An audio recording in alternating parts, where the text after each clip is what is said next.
I, Dr. Jyoti Shankar, graduated in Mechanical Engineering, done my Masters in Industrial Refrigeration Cryogenics, both from University of Kerala, and later my PhD on Heat Transfer from National Institute of Technology, Tiruchirappalli. At present, I am working as an Associate Professor in NSS College of Engineering, affiliated to Kerala Technological University. First of all, I thank the organizers for giving me an opportunity to present my research work on coating on metallic wick used in heat pipes. Perhaps this work will not be completed without the help of my professors Venkatachalapati and Wilson. In today's talk, let me explain the concepts behind thermal management and heat pipe. Mesh wick effect of wick coating on heat pipe performance. The contents of the presentation includes a need for thermal management, heat pipes in thermal management, a heat pipe construction and working, screen mesh wick surface modification, methodology, results and discussions, and coating performance testing on heat pipes. Conclusion. All electronic devices dissipate heat while they consume an electric power for their working. Lower the resistance offered by the material, lower will be the heat generated. Now, why this heat or temperature issue is dominant here? The performance efficiency of many electronic devices is inversely proportional to working temperature. In fact, the failure rate of electronic equipment increases exponentially with temperature. So, high performance electronic components generate heat loads, which will create excessive junction temperatures, sometimes compromise on the component lifetimes, which will lead to the premature failure of electronic devices. So, there is a need to monitor this temperature field information over a device, or when temperature exceeds a limit, one can expect variations in the measurements or dimensional accuracy due to thermal expansivity, thermal stresses. Thus, in order to ensure performance efficiency as well as accuracy of the components and to avoid system hotspot or thermal runaway, excess heat must be transported away from locations where it is generated. So we can conclude that thermal management is a crucial part of electronic design, and engineers are often using intelligent thermal management designs to reduce heat related errors. But when to do this thermal management? The rate of heat dissipation from a hot object is governed approximately by Newton's law of cooling, which states that the rate of heat dissipation is proportional to the temperature difference between the body as well as its surroundings. So as the temperature of the component rises, heat loss also increases. When heat loss per second becomes equal to the heat produced per second within the component, then the device achieves its equilibrium temperature. And the temperature may be high enough to significantly shorten the life of the component or even cause the device to fail. It is in such cases that thermal management measures need to be taken. What makes thermal management complex and challenging? In order to improve the processing speed as well as the functionality, designers compress the core of the microprocessor to smaller size and given more powers to work on. So over the times, our devices have grown smaller and smaller, and this miniaturization of electronics leads to the excessive market penetration of electronic devices, which is favorable, but at the same time, the accompanying heat flux generation often limits this miniaturization because it affects device efficiency. So, in short, every electronic chip is a thermally endangered species if not managed thermally. Thus, the demand to maintain high speed and efficiency of electronic devices is expected to fuel the growth of thermal management market. So, some thermal management techniques. At the most basic level, thermal management involves applying the science of heat transfer to maintain the operating temperature of the equipment with the acceptable bounds. And there are three mechanisms of heat transfer, namely conduction, convection, and radiations. Of course, conduction is a slow process, so some possibility of heat accumulation or storage in the body is expected. Radiation is typically only a factor for applications in a vacuum, where the conduction or convection are not the available option. Hence, the principle of convection is the main cooling solutions in this case. Thermal management involves the use of various temperature monitoring devices, cooling methods such as forced air flow using a fan or various styles of heat sinks, TIMs, heat pipes, liquid cooling plate, and so on. So the main topic, since the main topic under discussion is the heat pipe, I will try to answer why heat pipes are used in thermal management solutions. Let us check the typical values of convective heat transfer coefficient of fluids under free as well as forced convections, and also the phase change process. As expected, liquids have a higher heat transfer coefficient, but when one checks the boiling and condensation process, the heat transfer is appreciably large. So in boiling condensation, heat transfer coefficient is over 2,500 to 1 lakh. So those cooling devices help by lowering the peak temperature of the systems by using a phase change process would be the best cooling technologies. And in fact, heat pipe comes under this category. Now we can check the heat pipe constructions and working. Three major components of heat pipe include a vacuum tight sealed container shell, typically a thermal conductive metals like aluminum, copper, stainless steel, titanium, etc. Working fluid compatible with the container, typically water, alcohol, acetone, etc. And wick structure is normally used for capillary action to return the liquid to the evaporator, and typical wick structures includes the mesh or the grooved one. Usually, a heat pipe is a cylindrical component that transports large quantities of heat with a very small difference in temperature between the hot and cold interfaces. It is geometrically divided into three sections as shown, namely the evaporator, adiabatic, and condenser sections. One end of the heat pipe is attached to a heat source. We call it as evaporator, and the other end we call as the condenser, often connected to a secondary heat exchanger such as a heat sink. Now, when heat is added to the evaporator section, due to the component heat generation, the working fluid boils and converts into vapor, absorbing the latent heat. So, the first main operating goal of the heat pipe is to boil the liquid.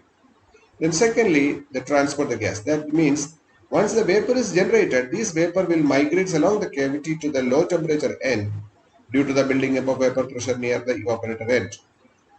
Now, once it reaches the condenser section, it has to condense back to the liquid form. So, by rejecting whatever heat by rejecting its latent heat, and thus the liquid gets condensed, which is absorbed by the wick and returns to the evaporator through the wick structure, either by capillarity or by gravity, and thus completing the cycle or repeating. The process is repeated. Next is the screen mesh wick. The screen mesh wick heat pipe utilizes multiple wire layers to create a porous wick. In a typical heat pipe, 3 or 4 layers are wrapped over one another and attached to the container wall to provide the necessary liquid cycling.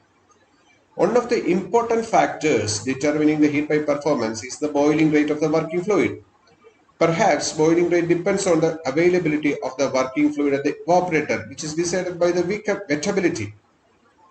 As said, the sticking of working fluid with the wick surface is a vital factor in the satisfactory functioning of heat pipes. So, for water-based fluids, hydrophilicity must be ensured in the wick for better capillary pumping, and this can be done by suitable wick coating. So, the objective of the present task is to study the effect of wick surface modification by hydrophilic coating on the heat pipe performance. Now, wick surface modification. Most commonly used copper mesh water combination is being hydrophobic, and the wettability of mesh wick can be improved by providing a hydrophilic coating over the surface, and the uniform coating is obtained by a sol gel process. And the material used for sol gel coating includes the titanium N-butoxide purchased from Alpha Acer is the precursor for titanium dioxide in the sol gel process. And the other synthesis grade chemicals are ethanol, diethanolamine, DI water, polyethylene glycol, or purchased from Sigma Aldrich, and the copper mesh of 100 by centrosite, which is a substrate and purchased and cleaned using acetone. The next is the methodology. So the various parameters affecting the sol gel dip coating of TiO2 are precursor molar concentration, sintering temperature, dipping frequency, dipping time, and the amount of PEG. So here 0.55 molar concentration of the precursor, sintering temperature of 480 degrees Celsius, and dip time of 2 hours, dip frequency of 2, and PEG concentration 2 grams are considered for obtaining coating over mesh wicks. After a solution is prepared, the specimen to be coated is dipped in for a specified time and frequency and then air dried. It is then sintered thermally at 480 degrees Celsius to impart structural stability. So this is a flow chart of the process.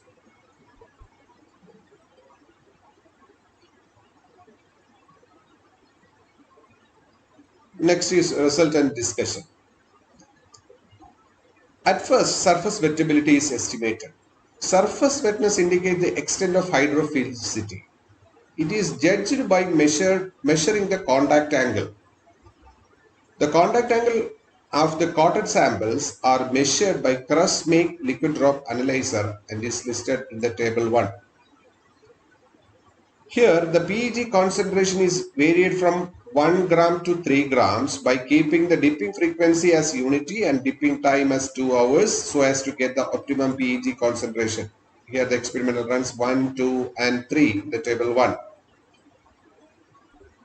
After these trials, again the trials are continued to determine the optimum frequency, that is experimental runs 4 and 5. And finally, the optimum dipping time is found to be performing the experimental run 6 and 7. From the contact angle information, the lowest contact angle is obtained for a PEG concentration of 2 grams, a dipping time of 2 hours, and a dipping frequency of 2, and hence the fourth experimental run provides the maximum wettability. It is well established that the contact angle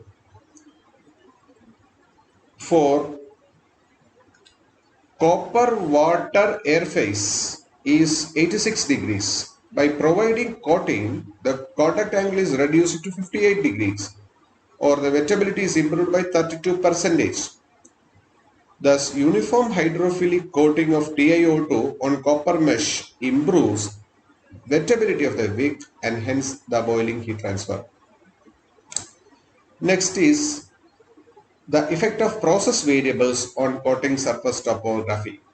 First is effect of PEG concentration.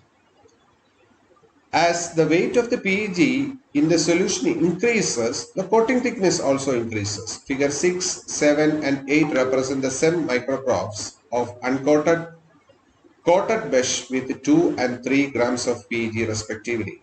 It is found that average wire diameters of the uncoated coated mesh with 2 and 3 grams of PEG are 72, 76 and 75 micrometer respectively.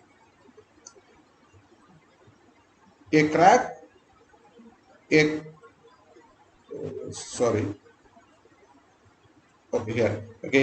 crack-free uniform porous coating is obtained with 2 grams of PEG as shown in the figure 7, while 3 grams of PEG, a more porous cracked surface is observed, which is shown in figure 8. Here, PEG acts as a binder material for the coating and which gets disintegrated on sintering. So, increasing the concentration of PEG increases the number of pores in the coating when sintered and observance of cracks on the surface. Thus, surface morphology of the coating can be varied by varying the concentration of PEG in the solution. Next is the effect of dip frequency on coating morphology. With increasing dip frequency, the phenomenon of hair-like growth is observed on the coating surface. Increasing the dip frequency from 2 to 3 increases the density of hair-like structures. Now, the effect of dip time on coating section. With increasing dipping time, the deposition is more, leading to uniform and homogeneous coating. The morphology of coating reveals that there is a thin, high-density layer firmly wrapped around the mesh, over which there is a thicker and more porous layer. With further increase in dipping time, this less density porous layer is piled up and thus affecting the surface morphology. For estimating the coating performance on heat pipe, it is decided to fabricate the heat pipe from a copper tube of outer diameter 12 mm, wall thickness 0.5 mm and cut to a length of 300 mm. And 3 layers of the TiO2 coated copper mesh wick is rolled and inserted into the copper tube. The heat pipes are closed with 3 mm thick copper disc and a capillary tube is attached to an opening provided at one end of the disc for creating vacuum and filling with the working fluid. And the evacuation is done using a diffusion vacuum pump, checked for any leakages and charged with required quantity of working fluid and then sealed for the experimental run. It is then fixed on a variable angle holder to alter its orientation as shown in the figure, and the evaporator section is equipped with the circumferential heating arrangement and the condenser section is jacketed by a pool of cold water. The whole experimental arrangement is shown in this figure. Next is the effect of TiO2 coated wick on the performance of heat pipe is experimentally analyzed by measuring the evaporator wall temperature, and the figure depicts the evaporator wall temperature of the heat pipes at an optimum tilt angle of 60 degree, and the results are compared with uncoated wick heat pipe using DI water. The combined effects of coating thickness at their optimized filling ratio are compared with uncoated wick at this 90% filling ratio for various input power levels. At the maximum input power, the uncoated wick reaches a wall temperature of 97 degrees Celsius, and it is found that coating subdues the wall temperature by 23.1, 25.1 and 17.9 degrees Celsius for the three coatings respectively. Thus, we can conclude from the present investigation that hydrophilic TiO2 coating is done on the wick to improve wettability and heat transfer on the copper screen mesh. Coating is done by salt gel dip coating technique. By varying the process parameters, different coating thicknesses are prepared and can identify the best coating in terms of minimum contact angle, so the maximum wettability. With the same surface temperature, a maximum heat of 180 watt can be transferred using coated wick, indicating the suitability of conventional copper mesh wick heat pipes with hydrophilic coating to transfer large heat loads. And coating was tested in the heat pipe and found to improve wettability by 32%, and the coating is found to offer a good thermal performance and reduce the surface temperature of the heat pipe by 23 Kelvin at 180 watt. Okay, thank you. Thank you for your patient hearing. Thank you.